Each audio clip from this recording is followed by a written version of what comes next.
Hello, I'm Marlene Saeed. This is Counting the Cost on Al Jazeera, your weekly look at the world of business and economics. This week, is the global economic order unravelling? America's allies are questioning its role in the post-World War II system. But is Washington stepping back from global leadership?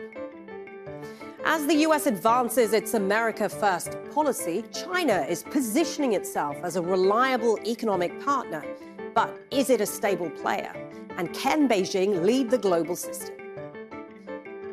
As Donald Trump unsettles traditional alliances, America's partners are edging closer to China, and nations are scrambling to forge new ties. Is this fragmentation, transformation, or the emergence of a new global order? It was built on democracy, open markets, and cooperation, with America at the helm. But the rules-based world order created after World War II is now under real strain. Conflicts are rising, international rules are being tested, trade tensions are escalating, and alliances are shifting. At the center of it all is US President Donald Trump. In just a few short weeks, he's captured Venezuela's president, vowed to take control of Greenland, and threatened to slap tariffs on those who oppose him, including traditional allies. Meanwhile, China is stepping up, expanding its reach and presenting itself as a stable global partner. America's allies and world leaders have sounded the alarm, warning that the global order is starting to break apart. Imran Ullah Khan starts us off. So what is the rules-based international order?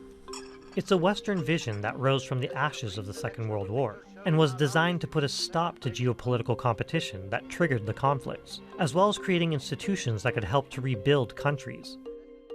The idea is that it would prop up democracies and ease trade between them, creating a more predictable world. And all of this was underpinned and secured by the United States and its military.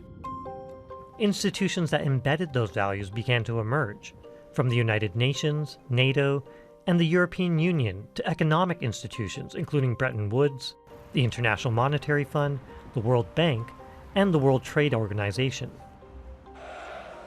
But many would reject the order.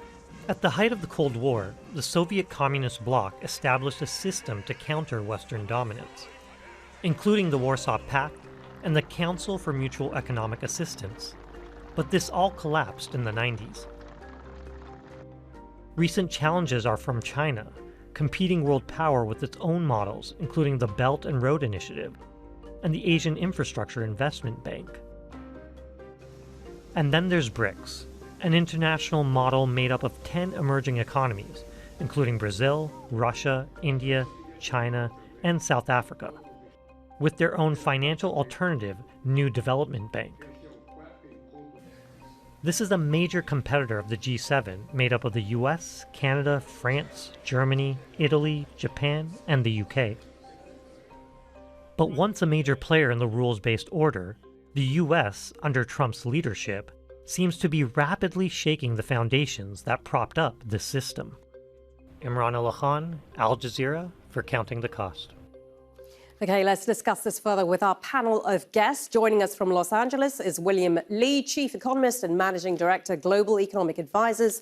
In Beijing, we are joined by Yu Su, a Principal Economist for China at the Economist Intelligence Unit. And in London, we're joined by Danny Sri Skandaraja, Chief Executive Officer at New Economics Foundation. A very warm welcome to you all. William, if I could start with you. In Mark Carney's Davos speech, he warned of a rupture of the world order. Is he right? Are we facing a lasting structural shift in the global economy?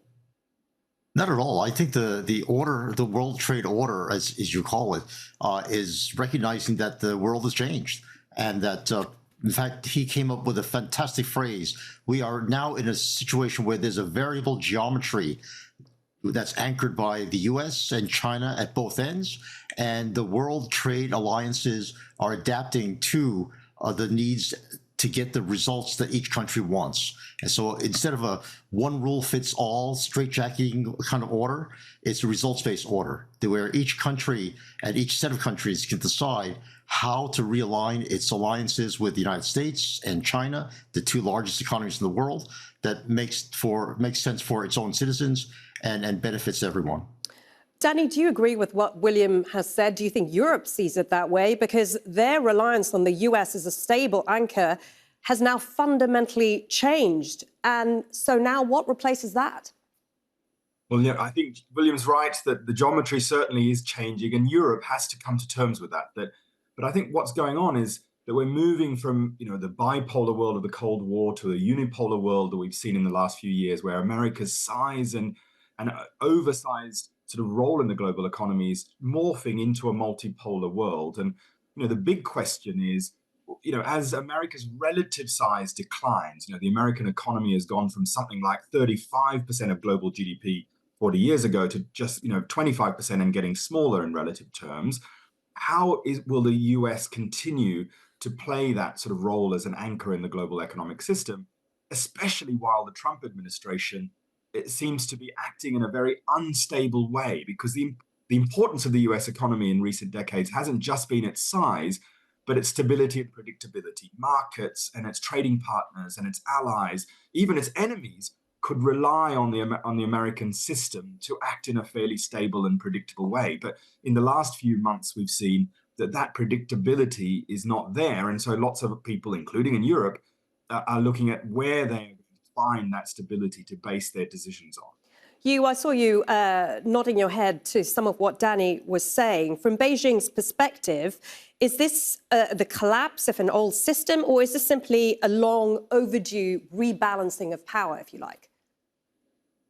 Yeah, I think we definitely see a lot of change and fragmentation of the geopolitical landscape, and also a reshaping of the global order. And actually, the U.S.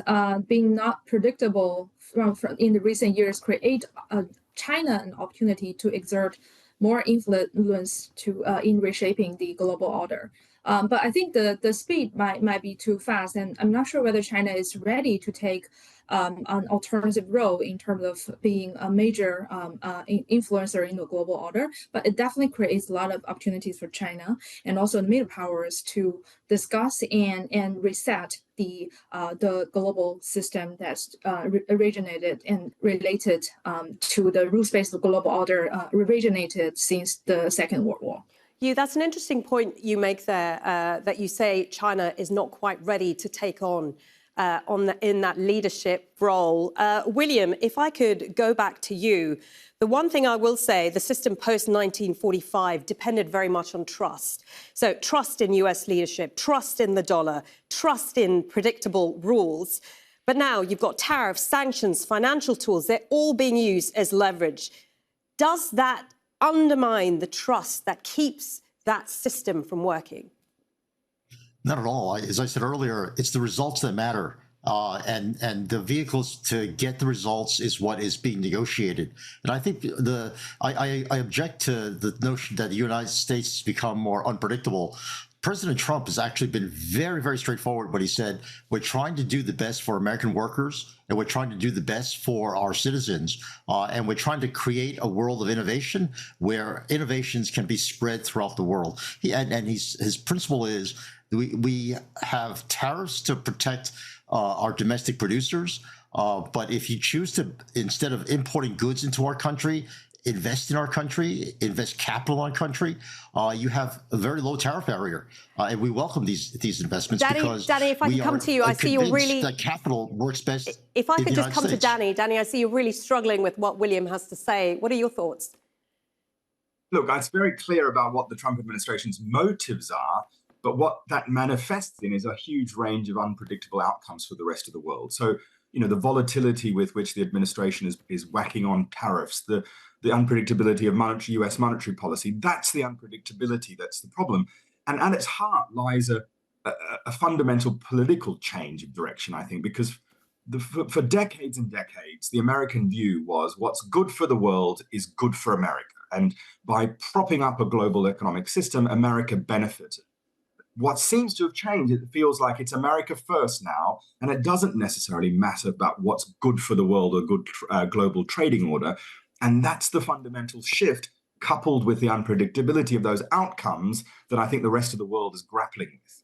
And in terms of that unpredictability, we are getting lots of reports that foreign central banks are reassessing their exposure to the US dollar. We've seen gold prices surge as a result of that uncertainty. In your opinion, Danny, and I'll come to you, William, in a second, is this just noise or is this just the early stages of hedging against US political risk? I think these are the early stages of a new economic multipolar system being born. You know, the dollar dominance is not going to go away anytime soon. Something like 60% of global reserves are still held in US dollars, and it's only about 5% are in Chinese yuan. So we won't see a sort of seismic change quite yet. But already you can see what's happening. You know, China and Russia, for example, are doing almost all of their bilateral trade in rubles or yuan.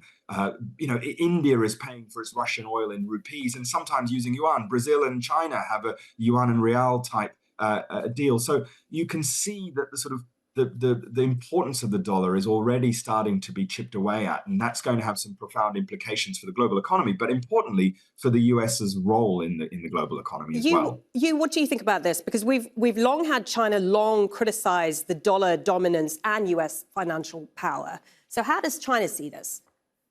Yeah, I think Chinese government does want to promote RMB internationalization for a really long time. And actually last year created the opportunity for Chinese trading partners to use RMB actually. But I think a few conditions needs to be met in order that RMB can really become a global currency or a reserve currency. The first one is China's huge trade surplus actually act against the goal of RMB internationalization because people are paying China a lot. So there's no way like China can pay the world by buying more things. That's something that Chinese government need to work on. The second thing is about the capital control of China's financial system. So I think it's still a very long way to go for the RMB to really internationalize, promote its internationalization process. And I think there's still a very big gap between US dollar and RMB in terms of global reserve currency. Okay, I want to pause for a moment because I've got many more questions on the impact Donald Trump is having on the global economic system. But first, I want to take a closer look at some of what we've seen from him in his first year back in office. If a rules-based order was once the Western way of doing politics and business, many are questioning what to call this. She just rubbed me the wrong way, I'll be honest with you. And I said, all right, thank you, ma'am, appreciate it. Do not do this. Thank you very much, ma'am. And I made it 39%. We've never been stronger than we are now. That's why American presidents have sought to purchase Greenland. Without our military, you have threats that you wouldn't believe. This speech at the World Economic Forum is a window into Trump's policy direction in the first year of his second term. A presidency that's put decades-old national and international institutions firmly in his crosshairs, challenging them in rhetoric and action. At the start of his term, Trump issued blanket pardons for more than 1,500 people, including some involved in the storming of Capitol Hill. Another early domestic gambit was to fire tens of thousands of civil servants, hollowing out agencies such as the U.S. Agency for International Development, or USAID. He's also placed pressure on the Federal Reserve to cut interest rates, floating the idea of appointing someone from his team to the institution, which was designed to operate independently of political pressure. Then there's the international stage. Early in the year, the US carried out an operation in Venezuela, invading the capital, capturing President Nicolas Maduro and escorting him to US soil to face federal drug charges. And there's the war in Ukraine. While much of Europe viewed Russia's annexation of Crimea and later its invasion of Kiev as a violation of Ukrainian sovereignty and rallied behind President Volodymyr Zelensky, Trump didn't always follow the Western consensus. It was a nice picture of him. Okay of me, but nice of him. And on Ukraine's president, Trump warned, "You're gambling with the lives of millions of people." On Greenland, Trump went further, threatening to annex the territory, arguing it should belong to the US, and then later pulling back following talks with the NATO leadership. And a US aircraft carrier strike group is heading towards the Middle East amid tensions with Iran. It last struck nuclear targets there in June. With so much uncertainty, investors have turned to precious metals as a safe haven, in turn propelling the price of gold to repeated record highs this year. And finally, there's the Board of Peace, set up and chaired by Trump. The body was presented as a mechanism to help rebuild Gaza, but critics say it appeared to go far beyond its stated mandate. While Trump insists that the group will work with the United Nations, questions remain over whether it could instead serve as its alternative, and with Trump positioned at the top of its decision-making structure. It raises a question as to whether Trump's way of doing politics could reshape global order around power and personality. Laura Khan, Al Jazeera, for Counting the Costs. William, I want to pick up on that point about the Federal Reserve, because there have been a chorus of warnings from top European central bankers, as well as others, that Trump's actions against the Fed and its chief, Jerome Powell, will have serious ramifications for global financial stability. Do you agree? Not at all. Not at all. What President Trump is trying to do with the Federal Reserve is not take away its independence. In fact, he and Secretary Bessent have both said the most important thing is to preserve Federal Reserve in monetary policy independence. What President Trump is asking Chair Powell to do is account for the resources that he's been using administratively. The Federal Reserve budget has bloated itself by 4 times over the last 20 years, 4 times larger, which is faster growth than government expenditures or the CPI. He's asking for accountability of the resources that he's using to create a new headquarters building, which has had large cost overruns. So I think the administrative accountability is what's going on in the United States. But monetary policy has not been changed. Every president, by the way, has always asked every chairman that they want lower interest rates, from President Johnson, who took William Chesney Norton and pushed them against the wall and said, my boys are dying in Vietnam and you won't let me have any money? Now, that's pretty serious, and that's nothing. President Johnson's actions make President Trump look like a pussycat. So I think we have to remember where history is and where the United States is. The United States has had a very steady monetary policy where the objective is price stability and full employment. Danny, I have to come to you next. Is William right? Is Trump just looking for accountability when it comes to Jerome Powell? Well, I think that William's right to the point that politicians always try to sort of maximize what they can get out of the system. I think the challenge here and the uncharted territory that we're in is the Trump administration seems more prepared than any other administration I've seen to dismantle those institutions that have sort of kept the checks and balances in not just the US system, but the global system. You know, I was in New York last week as part of the 80th anniversary celebrations of the United Nations. And you know, here is an institution that the US was integral in creating. You know, I've got a book out called Power to the People, in which I talk about Eleanor Roosevelt's role in creating the United Nations against this idea that the US was part of a peaceful rules-based order. But just a few weeks ago, the Trump administration has withdrawn from dozens and dozens of UN agencies and programs. And that's my worry here, that there's lots of talk from politicians, you know, throughout history of Danny, I think William's trying to say something. Go ahead, William. Yes, Danny, come on, be real. I mean, Trump has withdrawn from failed UN programs that have proven that they have not been able to do their job. And don't tell me that the UN has always been a perfect institution. The Europeans are always saying the United Nations has become a failure of the Bretton Woods system and has to be reformed. And we were talking about the United States monetary policy, not the United Nations. Okay. And the U.S. monetary policy is as steady as the ECB is. Okay, so let's move on, because this is not a debate about the United Nations and the importance of the United Nations. If I could come back to you, from China's perspective, how are they viewing what's happening here with Donald Trump? Is Trump an anomaly or proof that the US is now essentially an unreliable long-term partner, regardless of who occupies the White House? Yeah, I think from China perspective, yes, I think like Trump just provide another proof that U.S. increasingly internal, focus on its own interest. For example, by setting the goals of boosting its own manufacturing facilities and reduce the trade deficit. But I think from China perspective, it has another angle, which is China and U.S. is increasingly see China as a very strong competitor that might potentially challenge the U.S. hegemony in the global order. So China is very wary of that. And actually, China has the experience dealing with Trump's first term. So this term and all what's happening throughout the year is actually nothing new to China. From China perspective, they also see how Japanese economy has suffered when it faces competition with the United States, especially after the Plaza Accord, which triggers the Japanese yen appreciation. So I think with neighbor as experience, China actually is definitely getting prepared for a really long-term structural competition with the United States, even if there might be some cyclical stabilization, but China wouldn't change its realistic expectation on the bilateral relation. Danny, we have started to hear a lot about European strategic autonomy. This week, we heard from Ursula von der Leyen talking about the mother of all deals with the EU, between the EU and India, for example.